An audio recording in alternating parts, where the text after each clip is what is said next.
Ce jour dédié pour la Refoua Shema, la guérison complète et rapide de Rachel Bat Frecha Bezrat Hashem.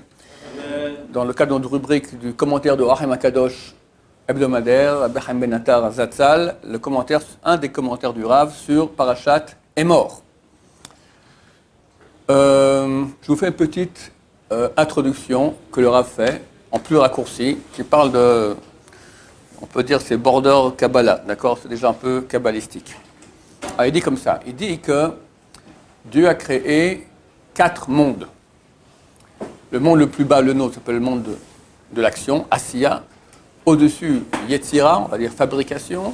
Après, Bria, création. Atzilut, émanation d'Hachem. D'accord? Plus on monte, plus on est dans la sainteté. L'Atzilut, c'est déjà, on peut dire, c'est carrément divin déjà. Ces 4 mondes correspondent aux 4 lettres du nom de Dieu, Yud, Ke, Vav, Ke.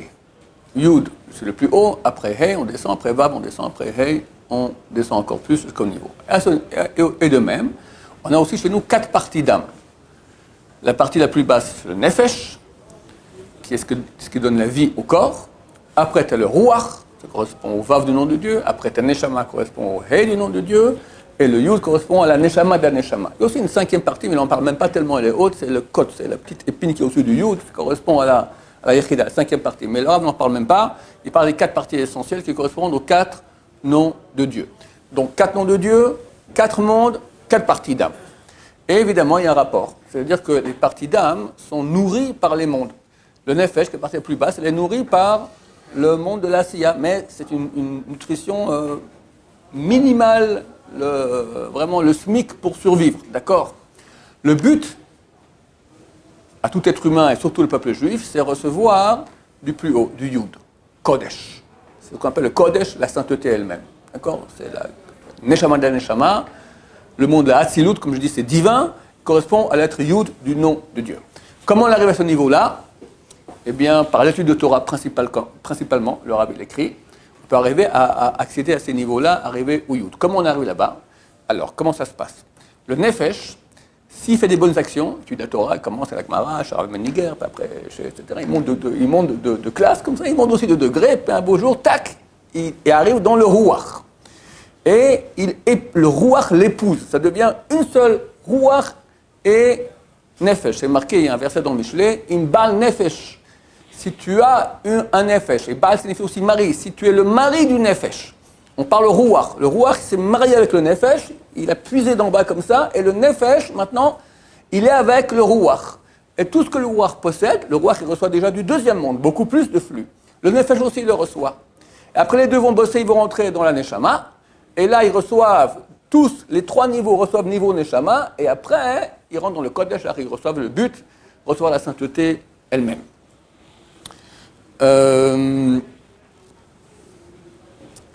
S'il y a des péchés, alors aussi les réactions par rapport au monde dans lequel tu es sont différentes. Quand tu es au niveau du Nefesh, tu fais un péché, alors tu mets des excréments sur ton Nefesh. Hachem Ishmor, que Dieu nous en préserve. Ruach aussi.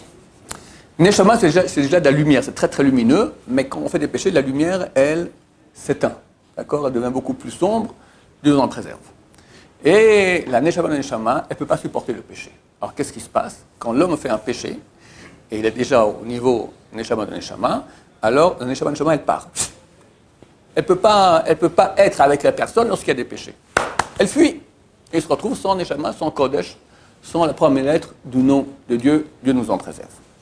Autre chose nécessaire pour comprendre le commentaire du Rav ici, le Rav dit que on peut aussi recevoir des parties de sainteté comment? Quand on fait des mitzvot, certaines mitzvot, il ne dit pas lesquelles, d'accord? Ça dépend du type d'âme que tu as et de la qualité de la mitzvah que tu as fait. Tu peux aussi retirer des âmes, la sainteté d'âmes qui sont dans le mal. Il y a des âmes qui sont dans le mal, elles sont saintes, d'accord? Tu vas les reprendre de là-bas et les faire monter du mal, les sortir du mal, elles viennent chez toi. Elles rentrent chez toi, elles deviennent partie de toi, d'accord? Comme tu vas à la pêche, en faisant des mitzvot, comme ça tu pêches des neshamot qui sont dans la boue du mal et elles viennent chez toi et comme ça tu grandis grâce à cela. Après qu'on a, je crois, expliqué toutes ces choses-là, l'introduction, on va expliquer maintenant les versets sens simple et après le sens ésotérique que va donner le Rav. Le sens simple, on parle des lois de la Trouma. Qu'est-ce que c'est la Trouma? chaque juif, lorsqu'il faisait sa récolte, ou encore aujourd'hui, lorsqu'il achète à manger quelque chose, d'accord, un fruit de la terre, il faut donner une partie au Kohen. Aujourd'hui, on ne donne pas parce que les Kohen sont impurs, mais à l'époque, enfin, on le prend, on le brûle, d'accord. À l'époque, on donnait ça au Kohen. Et ça s'appelait la sainteté, Kodesh, d'accord. La Trouma, c'est Kadosh, c'est saint. Si le Kohen est impur, il ne peut pas la manger. Que les gens qui sont purs chez lui peuvent manger, lui et les gens qui sont chez lui et sa famille, qui sont purs, peuvent manger cela. Alors, je vais lire maintenant les versets de la paracha et traduire. Vechol zar lo yochal Kodesh. Tout étranger ne mangera pas du Kodesh. C'est-à-dire, tout celui qui n'est pas Kohen, un Lévi, un Israël, ne mangera pas du Kodesh de la Trouma. C'est interdit. Celui qui mange la Trouma, c'est Chayav Mita, c'est un passible de mort du ciel. D'accord. Encore aujourd'hui, il faut faire attention à cela. Toshav Kohen vesachir lo yochal Kodesh. Un Kohen qui a acheté des serviteurs juifs, il y a deux types de serviteurs. Le serviteur normal, c'est comme un employé, il travaille 6 ans. Après 6 ans, il part. Si après 6 ans, il dit, moi, je veux rester chez mon maître, j'aime beaucoup, alors on lui fait un trou dans l'oreille, et il reste jusqu'au Yovel, jusqu'au jubilé. 49 ans maximum. D'accord. Alors, ces deux, je vais expliquer sans simple, c'est Rashi maintenant. Toshav Kohen, l'habitant du Kohen, c'est celui qu'on a trouvé l'oreille, il habite chez le Kohen. 49 ans, il va rester là-bas, c'est carrément un membre de la famille. Et Sachir, c'est l'employé, celui qui vient que pour 6 ans. D'accord. Le Kohen l'a acheté pour travailler chez lui 6 ans. Lo yochal Kodesh, il ne peut pas manger de la Trouma. Pourquoi? Parce que leur corps n'appartient pas au Kohen. Ils sont employés. Ils habitent chez lui, ils mangent de sa nourriture, très bien, mais ils sont payés, soit de l'argent. Ce n'est pas qu'ils appartiennent au Kohen dans son corps, d'accord? Le corps de ce serviteur n'appartient pas au Kohen. Verset d'après. Kohen qui ikne nefesh, kinyan kaspo. Mais un Kohen qui va acheter un nefesh, donc quelqu'un, de son argent. Qui c'est? C'est un serviteur cananéen. À l'époque, on va acheter des serviteurs cananéens. Ça devient carrément une possession. Le corps du Cananéen appartient déjà au Kohen. Hu yochalbo. Ce serviteur cananéen, vu qu'il appartient au Kohen, alors c'est comme s'il est Kohen et il mange la Trouma. Oui. Il y a un premier-né qui n'a pas été racheté par sa famille. Un premier-né qui n'a pas racheté par sa famille, il est Kohen. Ah, il n'est pas Kohen. Il n'est pas Kohen, il est Israël. Alors, il doit être racheté, d'accord, mais il n'est pas, et on ne peut pas dire qu'il est Kohen. Même s'il n'est pas racheté, il a un statut d'Israël, il n'a pas un statut de Kohen. Il appartient au Kohen, mais il n'est pas Kohen, d'accord. Vilin Beto, et ceux qui sont nés chez lui, le Kohen, il a fait des petits-enfants, ils sont Kohanim aussi, d'accord. Ces enfants-là, Hem Yochlu Belachmo, eux mangeront de son pain. Ça veut dire la Trouma aussi, ils peuvent manger. Vous me suivez, c'est pas trop compliqué?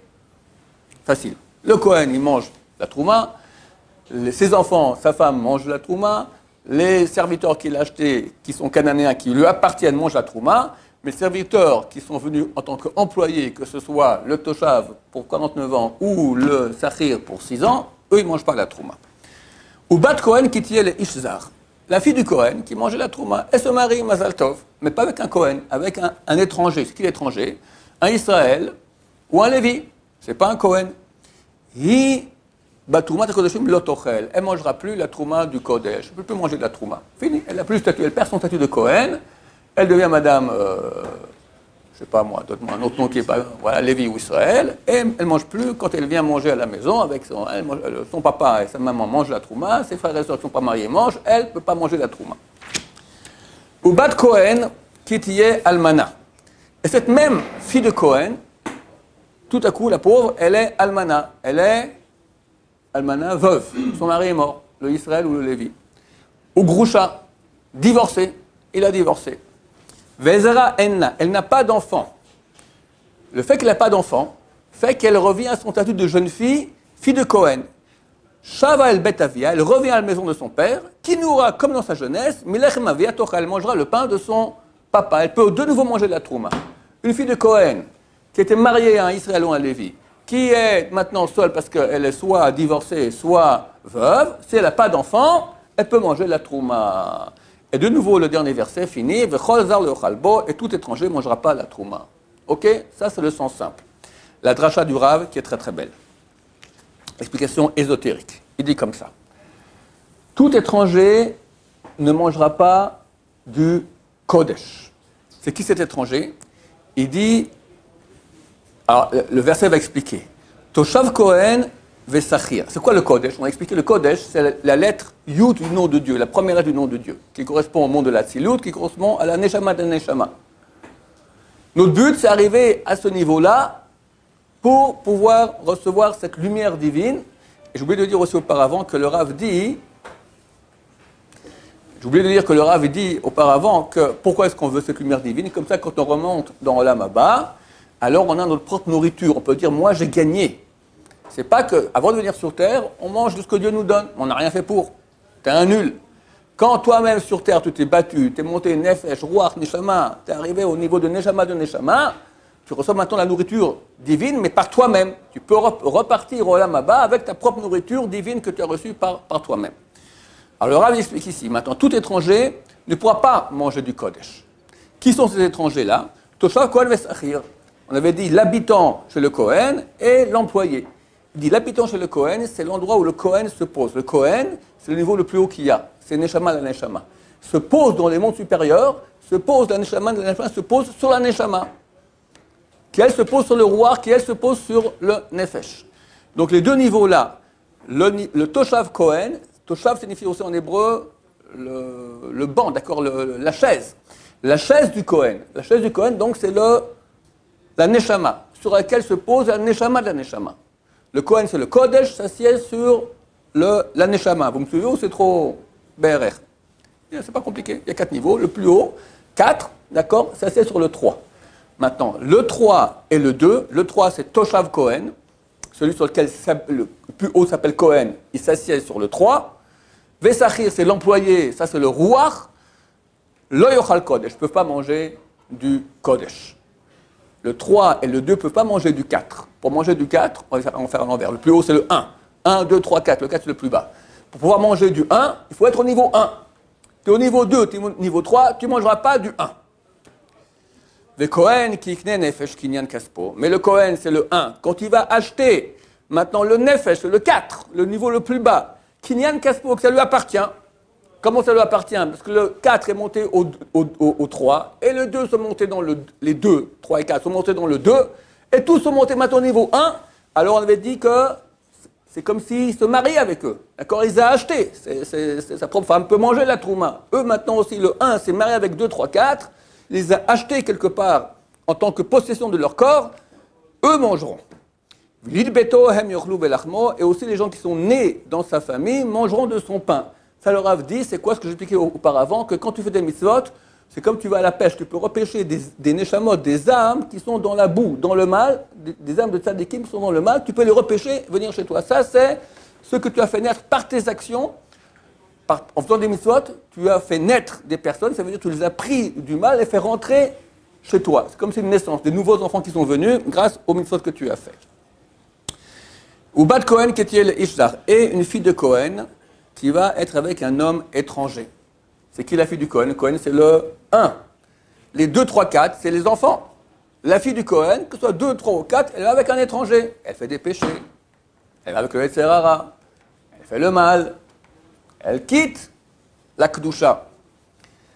Elle ne pourra plus manger, plus profiter de cette lumière qui vient du 1. Et c'est marqué dans le verset, Bikdushat HaKodashim. Non seulement la sainteté pour même la trouma c'est 2%. Même 2% du Kodesh ne pourra même pas avoir. Rien du tout. Wallo. Tu es allé avec un étranger, dégage. Tu n'as plus rien du tout. Ou Bat Kohen Kitié Almana. Et là, il dit, ou Bat Kohen, la fille du Kohen. On a dit que maintenant que c'était 2, n'est-ce pas? Mais il dit maintenant, il y a ici la Negina, dans les Théamim, il y a un Talcha. Il dit que Talcha, ça monte de niveau. La Bat Kohen, la fille du Kohen, ici, c'est la Kedusha elle-même, c'est le 1. Kitié Almana ou Grusha, quand elle sera veuve ou divorcée. On avait dit que lorsque le 2, 3, 4 font un péché, qu'est-ce qui se passe avec le 1? C'est pas qu'il est entaché d'excréments, il fuit, il part. La Neshama ne peut pas supporter quand les niveaux plus bas font des péchés, elle part. C'est ça qu'elle a été divorcée, parce que son mari, il a préféré aller avec une étrangère, d'accord, et on va y balader, la Kedusha, elle part. Ou il dit, Almana, elle est veuve, ça veut dire que son mari, il est mort, il ne fait plus rien, plus aucune mitzvah, d'accord, et il perd son temps dans la vie, il joue au poker, je ne sais pas qu'est-ce qu'il fait, il fume du cannabis. Le type, il n'est plus du tout dans le coup, elle lui donne plus rien du tout à la Neshama de la Neshama, alors elle est toute seule. Vezera enna, elle n'a pas de descendance, il n'y a pas de mitzvot, on ne donne pas de maintenant, les mitzvot qu'on fait, c'est comme nos enfants sur terre. Veshava el bet avia, elle reviendra à la maison de son père, c'est Hachem, qui nourrait comme dans sa jeunesse, Melechem avia tochal, mangera le pain de son père. On a dit, pourquoi je suis venu dans ce monde-ci? Pour que tout le flux, j'amène par moi-même. Avant de venir sur terre, je mangeais de Dieu tout ce qu'il me donnait. Mais j'étais honteux, parce que je rêvais de Dieu, j'ai rien fait pour. Et elle, après toute sa vie qu'elle a, que c'est parti 2, 3, 4, n'ont rien fichu, elle repart. Miskena, d'accord, pauvre type, de nouveau chez son père, Dieu, et de nouveau, elle doit manger de ce que lui lui donne, gratuitement, sans qu'elle ait rien fait pour, de façon extrêmement honteuse. Pourquoi? C'est la fin du verset, parce qu'aucun étranger peut manger de la trouma. Ça veut dire, pourquoi Dieu ne lui donne pas? Donne-lui, ici sur terre aussi, donne-lui. Bon, elle fait des bêtises, non, pourquoi? Aucun étranger mangera de ça. Parce que quand je donne de la sainteté à une partie, Neshama 1, 2, 3, 4, et elle est branchée avec le mal, qui profite de cette sainteté? Le mal lui-même. Et Dieu ne veut pas nourrir le mal. Quand il donne, quand 1, 2, 3, 4 part avec le mal, si Dieu lui donne un flux de sainteté, ce flux va partir avec le mal. Et dès lors, Dieu nourrit le mal. Et Dieu ne veut pas nourrir le mal. Voici l'explication du Rav. C'est un peu kabbalistique, mais très très beau. Baruch Adonai, l'olam, amen ve amen.